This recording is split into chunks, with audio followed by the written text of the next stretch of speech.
नमस्कार दोस्तों, संभव क्लासेज में एक बार फिर आपका स्वागत। मैं हूं आपका दोस्त जी आर चौधरी। आज एक ऐसे टॉपिक पर चर्चा करेंगे जो आपने पेपर जब देखे हैं, बहुत सारे पेपर दिए हैं और उन पेपरों में देखो, जब भी पेपर सेट किया जाता है तो उसमें तीन टाइप के, तीन स्तर के सवाल दिए जाते हैं। एक ऐसे सवाल जो बड़े सिंपल होते हैं और लगभग सब कर देते हैं और उन सवालों का मेरिट पे असर नहीं होता, क्योंकि वो सवाल सब करते हैं, सब कैसे ही होता। अब आपसे पूछ लिया जाए किसी पेपर में कि राजस्थान की राजधानी कौन है, तो उसमें कहां से मेरिट बढ़ेगी। कुछ सवालों का स्तर बहुत सिंपल होता है, कुछ सवाल ऐसे होते हैं बीच के से, जिनमें अच्छी तैयारी वो कर लेगा, जिनकी कमजोर तैयारी वो नहीं कर पाएगा। और कुछ एक सवाल, बहुत कम सवाल ऐसे भी होते हैं जो बहुत कम लोगों से सही होते, उनका भी ज्यादा असर नहीं होता। लेकिन यदि बहुत हार्ड सवाल आप कर रहे हो, बहुत अलग प्रकार के सवाल भी आप सही कर रहे हो, तो वहां आपके डेफिनेट प्लस प्लस हो गया। आज एक ऐसा ही टॉपिक लाया हूं जो मैंने लगभग 100 के लगभग एग्जाम दिए और उन एग्जामों में मैंने देखा कि आर्टिकल 243 से संबंधित कई बार 2-4 साल में एक बार सवाल पूछा। क्यों? पंचायती राज जो टॉपिक है, पंचायती राज संस्थाओं से संबंधित जो टॉपिक है, वो लगभग सिलेबस में सब में होता है, लेकिन हम मोटे मोटे पढ़ लेते हैं। लेकिन कई बार हमने देखा, कम से कम 10 बार ऐसा देखा है जिसमें आर्टिकल 243 के अंदर से सवाल पूछा गया। और सवाल कैसे पूछा गया कि 243 टर्म में क्या है, पंचायती राज संस्थाओं से संबंधित वित्त आयोग का गठन किस आर्टिकल में है। तो इस प्रकार के जब सवाल आते हैं तब उनको सही करना थोड़ा सा कठिन होता है। और आज का जो टॉपिक है वो उसी बेस पे बना हुआ है कि आपका आर्टिकल 243 के जो सब आर्टिकल है, सब भाग है, उन भागों को भी आपको याद होना चाहिए। आपसे वो पता है कि 243 कैसे लेके 243 नए तक के सब आर्टिकल उसमें है, या ए से लेके ओ तक के जो आर्टिकल है, 15 भाग, 15 अलग अलग सब आर्टिकल है, वो है। लेकिन वो याद बहुत कम। मैं वादे से कह सकता हूं, दावे से कह सकता हूं कि आपको याद है कि नहीं। आपको याद है तो आप प्लस में हो, नहीं तो 20 लाख एग्जाम देने के लिए बैठते हैं। 15 लाख एग्जाम, आजकल की भीड़ देखिए, 15 लाख पोस्टें हैं, 10,000 20,000 भीड़ बैठी है। 15 लाख में तैयारी वाले 50,000 के नीचे ही मानो आप, ज्यादा कंपटीशन नहीं है। लेकिन पढ़े कौन? अब इस वीडियो को भी देखना आप देखना, आपने पंचायत राज संस्थाएं पढ़ रखी है, याद नहीं है, इसमें से सवाल आया तो फिर क्या होने वाला। तो हम बात करेंगे 243 के जो 15 भाग है उनको याद करवाने की आज हमारी कोशिश रहेगी। याद होता है, बहुत बढ़िया है, याद होते हैं। कमेंट करके मुझे बताना कि मुझे याद हुआ है। देखो, बचपन में बड़ा मजा आता था। हम जब क्लास 1 में थे, पहली क्लास में थे, सरकारी स्कूल में, आज से 20-25 साल पहले, तो 20-25-30 साल पहले की बात जब थी, आज भी स्कूलों में वही होता है। जैसे छोटे बच्चों को याद करवाते थे, कैसे कबूतर, कैसे खरगोश, कैसे घास, बच्चे सर हिला हिला के याद करते थे। आगे एक बच्चा खड़ा होता था, अनुकरण विधि द्वारा सीखते थे। आगे एक बच्चा खड़ा जोर जोर से चिल्ला रहा, कैसे कबूतर, पीछे बच्चे सिर हिला हिला। तो आज हम कोशिश करेंगे कि उसी कैसे कबूतर से हमारा 243वां आर्टिकल पूरा हो जाए। याद करते हैं 243 आर्टिकल को, मजे से हम चलते हैं पहली क्लास में, पहली क्लास के साथ साथ इसी को भी याद करने की कोशिश करते हैं, जैसे हमने कभी कोशिश की थी। शुरू करते हैं 243 आर्टिकल 243 अकेला 243 लिखा हुआ है, तो इसमें सीधी सी बात है, 243 में केवल परिभाषाएं लिखी हुई है पंचायती राज संस्थाओं की। पंचायत समिति, जिला परिषद क्या क्या होता है, कैसे होता है, कहाँ गठन होता है, कितनी जनसंख्या होती है, ज्यादा डीपली इसमें से नहीं पूछा जाएगा और आज अपना टॉपिक भी नहीं है। तो 243 है परिभाषाओं से संबंधित। अब बात करते हैं 243 कैसे, ध्यान से समझना। भारतीय संविधान अनुच्छेद 243 क या ए कर दो आप, लेकिन ए तो आप बैठा लेना, एडजस्ट कर लेना, लेकिन मैं तो कै कबूतर से सिखाऊंगा। तो आज स्टार्ट करते हैं पढ़ाई कै कबूतर वाली। तो आप सबको पता है कि 243 कै का मतलब होता है कबूतर। याद आया कुछ? कैसे कबूतर। अब कबूतर कहाँ रहता है? गांव में। आपको ये याद रखना, कैसे कबूतर कहाँ रहता है? गांव में। याद हो जाएगा ग्राम सभा। ये ध्यान से देखना, कैसे कबूतर, और कबूतर होता है गांव में, और गांव से संबंधित है ग्राम सभा। इससे संबंधित एक सवाल आया था एक बार कि ग्राम सभा के सदस्य कौन कौन होते हैं। थोड़ा सा याद रखना, ग्राम सभा में गांव के जितने भी मतदाता होते हैं अर्थात 18 साल से ऊपर के व्यक्ति, उस गांव के संपूर्ण 18 साल से ऊपर के व्यक्ति ग्राम सभा के अपने आप सदस्य होते। ये सवाल भी आया हुआ है। तो 243 कैसे कबूतर, कबूतर गांव में ग्राम सभा का हो गए यार। वापस पूछूंगा। 243 ख पे आते हैं। ख का मतलब खरगोश, बड़ा सुंदर सा जीव। ख से खरगोश, देखा आपने खरगोश, सफेद सफेद खरगोश, बड़ा सुंदर सा, छोटा सा, लंबे लंबे कान वाला। ख से खरगोश, खरगोश के शरीर का गठन जो होता है वो बड़ा सुंदर होता है। खरगोश के शरीर का गठन बड़ा सुंदर होता है। तो खरगोश 243 ख में भी, ये 39 लिख रखा है, गलत लिख रखा है। 243 ख में भी पंचायतों के गठन की बात की गई है। 243 ख पंचायतों का गठन, क्योंकि खरगोश के शरीर का गठन बहुत सुंदर होता है। गै से भाई गाय, गै से गाय याद आई। और गाय की जो संरचना है, सफेद सफेद गाय, बड़े बड़े सींग, संरचना दोनों में कंफ्यूज मतलब। खरगोश का गठन और गाय की संरचना सुंदर होती है। खरगोश का गठन और गाय की संरचना सुंदर होती है। तो 243 गै में, 243 गै या 243 है, 243 गै में पंचायतों की संरचना का जिक्र किया गया है। 243 गै में पंचायतों की संरचना का जिक्र है। 243 गै, देखो कै वापस याद होगा। कै कबूतर, कबूतर गांव में ग्राम सभा। ख से खरगोश, खरगोश का क्या होता है, गठन बहुत सुंदर होता है।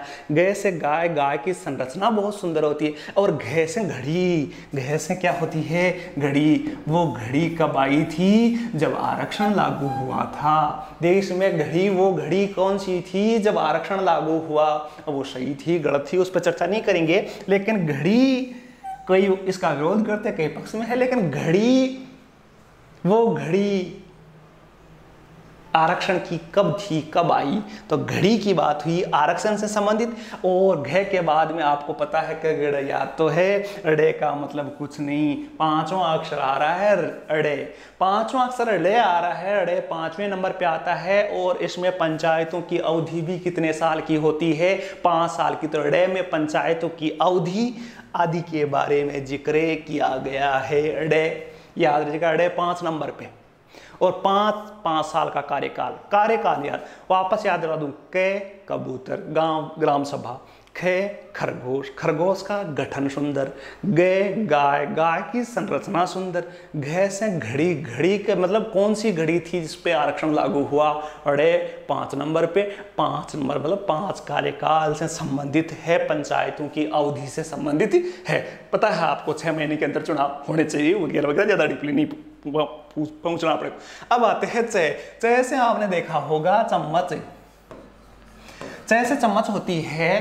तो यहाँ आपको याद रखना है कि चम्मच से कई खाना खाते हैं, कई हाथ से खाते हैं। चम्मच से खाना खाना चाहिए, योग्यता होनी चाहिए।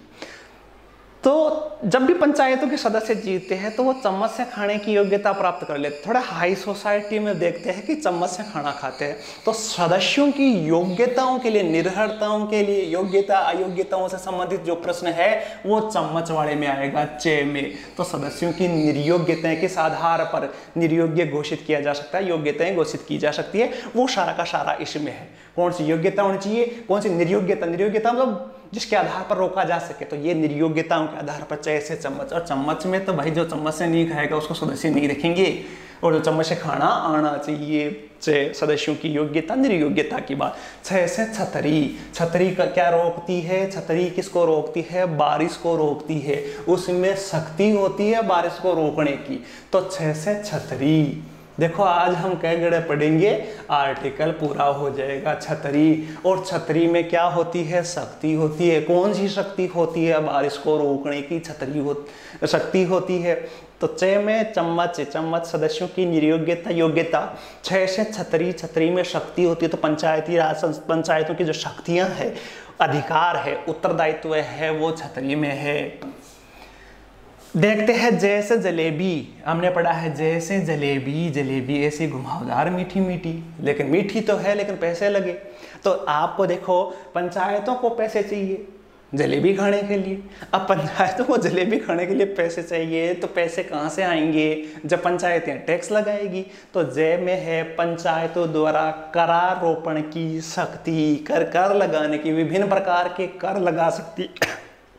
किस लिए, जलेबी खाने के लिए नहीं, उस गांव के विकास के लिए उसको पैसे चाहिए। लेकिन अपने को तो याद करना है, क्योंकि हमारी जलेबी कहाँ है, एग्जाम पास करने में, टैक्स लगाने में नहीं है। तो जैसे जलेबी याद रखनी है, जलेबी कहाँ टैक्स लगाने में होती है। ऐसा ही फार्मूला हम कगड़ पढ़ते हैं, इसमें भी आर्टिकल में भी कगड़ लिखा हुआ है, तो क्यों ना हम उसी तरीके से पढ़े। जैसे झंडा, झंडा पढ़ा। अब ये झंडा में कहाँ देखा है, विधानसभा के ऊपर बड़ी बड़ी संस्थाएं, लोकसभा के ऊपर बड़ी सरकारी बिल्डिंगें होती है, उस पर राष्ट्रध्वज फहराता रहता है।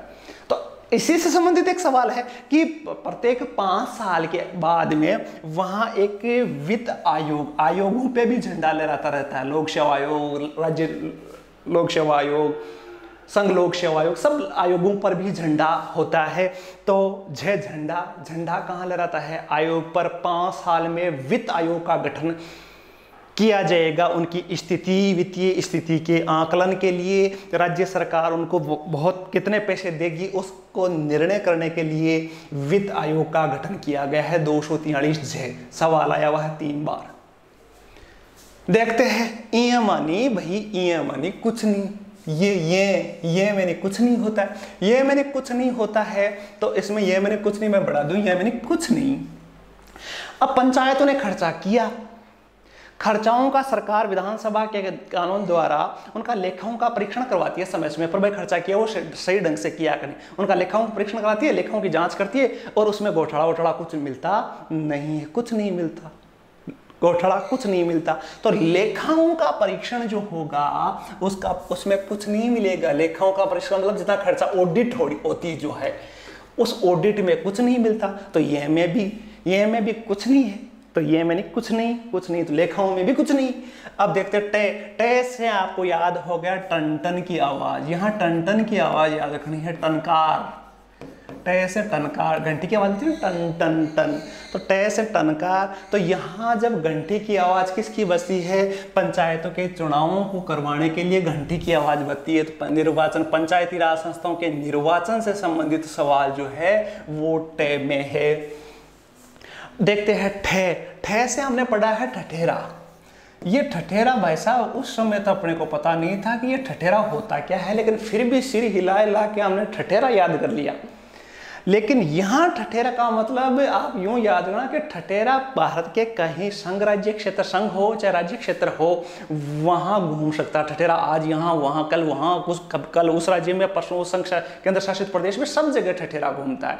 तो ठठेरे ठे में है वो संघ राज्य क्षेत्रों में लागू होना। जो 73वां संविधान संशोधन है वो संघ राज्य क्षेत्रों में लागू होगा, उसके लिए ठठेरा घूमेगा लागू करने के लिए। और डे से डे, अब आया डे देखो, डे से डंडा याद रखना है, डे से डंडा। और जिसके पास डंडा, जिसकी लाठी उसकी भैंस।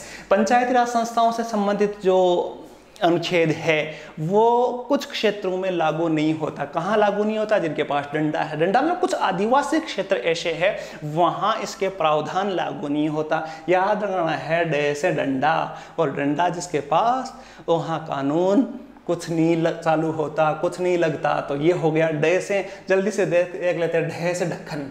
डे से ढक्कन याद करते हैं, याद हो जाएगा। इसमें आर्टिकल में क्या है कि जब 73वां संविधान संशोधन लागू हुआ तो उससे पहले भी कुछ राज्यों में पंचायती राज संस्थाएं निर्मित थी, चल रहा था उनका कार्यकाल। तो उनके लिए ये प्रावधान किया गया कि जो चल रहा है वो अगले समय तक चलता रहेगा। जब कार्यकाल पूरा होगा तब वहां जाके नया सिस्टम लागू होगा। अचानक उसको बंद नहीं किया गया था।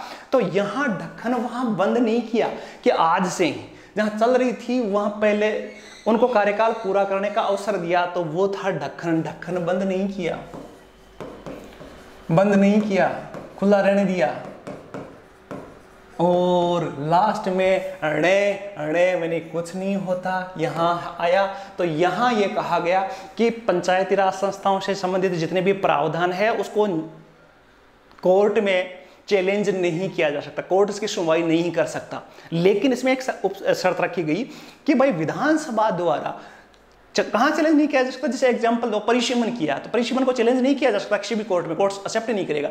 लेकिन यदि विधानसभा द्वारा कोई नया कानून बनाया तो उसको चैलेंज किया जा सकता है। तो मतलब कुछ नहीं, तो कोर्ट के पास भी कुछ नहीं भाई, कोर्ट उनकी जांच नहीं कर सकता, कोर्ट में वाद योग्य नहीं है। ये था निर्णय। पूरे आर्टिकल एक बार और देखना, जिंदगी भर नहीं भूलोगे, पक्का वादा है मेरा। लेकिन कोशिश आपको ये करनी है कि आप नहीं, आपके दोस्तों को भी शेयर करें, क्योंकि इस इतनी मेहनत से एक वीडियो बना है। तो ये वीडियो यदि दूसरों के पास नहीं जाएगा तो आप उसके दोस्त तो पक्के नहीं हो।